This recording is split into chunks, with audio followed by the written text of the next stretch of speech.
Hi, it's Wednesday again, and here we are. Today I've got a tip that I'm really looking forward to sharing with you. Very often, if we're making something like tea towels or washcloths or table mats or anything that is going to be used and washed and ironed and used again on a regular basis, we don't really want to leave a fringe, especially if we're weaving with cotton. Weaving with cotton, you can see this is just a little mug rug that I made not terribly long ago, and I was just too lazy to turn the warp ends back into the piece, and so I left a fringe, and you can see how those little fringe ends, even without having been washed, but just with general use and wear and tear, are beginning to fray out, and they're just going a little bit manky and untidy. So if you're making something like tea towels or placemats and you don't want to leave a fringe, one of the obvious options then is to do a turned hem. You know, a hem as you would put in at the bottom of your jeans or in a skirt or something like that. The problem with our handwovens is that because the handwoven cloth is generally a little bit on the chunky side, if you turn a hem, you end up with a really fat roll of fabric, and that also is not 100% good. I'm going to show you today how I handle preparing to use a turned hem in my hand weaving. So here we are. This project is by now very familiar to everybody.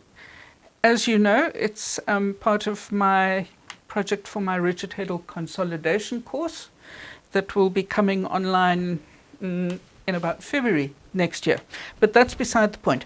The important thing at the moment is how we cope with the hem section. Now, I've made my first part of the project on the loom.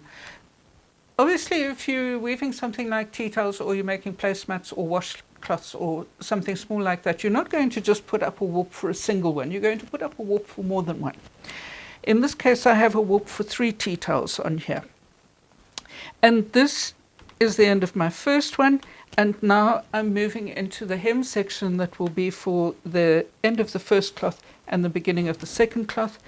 And I am using sewing thread to weave my hem section. What the sewing thread does is it gives you a very, very fine turn under section for your hem.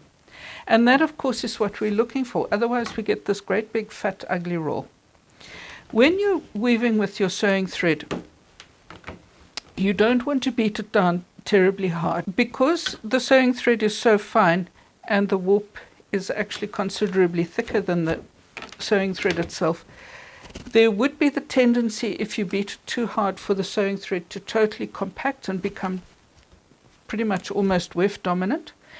You don't want that. What you want is still a nice open weave structure with your sewing thread. And the reason I decided to show you the hem section between 2 of the tea towels and not at the beginning or at the end is because I can kill 2 birds with 1 stone, and I can show you how I mark the end of the one tea towel and the beginning of the next one. So here I am. I've woven my first section with the sewing thread, and if you look at it, you can actually barely see the fact that that section is woven. The thread is so fine. It's best, if possible, if you can find it, to use 100% cotton sewing thread for this operation. But if you can't and all you have access to is normal old polyester, then that's okay. That will work just as well.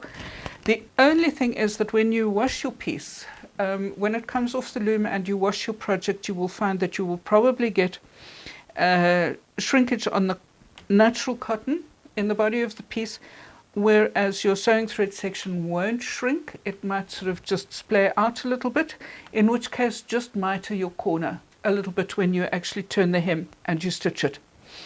So there's the hem section for my first part of the project. Now I'm ready to carry on to the second one. So I'm going to simply carry on. I'm not leaving a space. I'm not finishing anything off. I'm just carrying on with what will be the first pick of the hem section of the next piece. And you can see I've gone straight back into my normal shed, and I'm just casting around on my work table, and I'm looking for any piece of old scrap yarn that's hanging around. And I'm simply going to take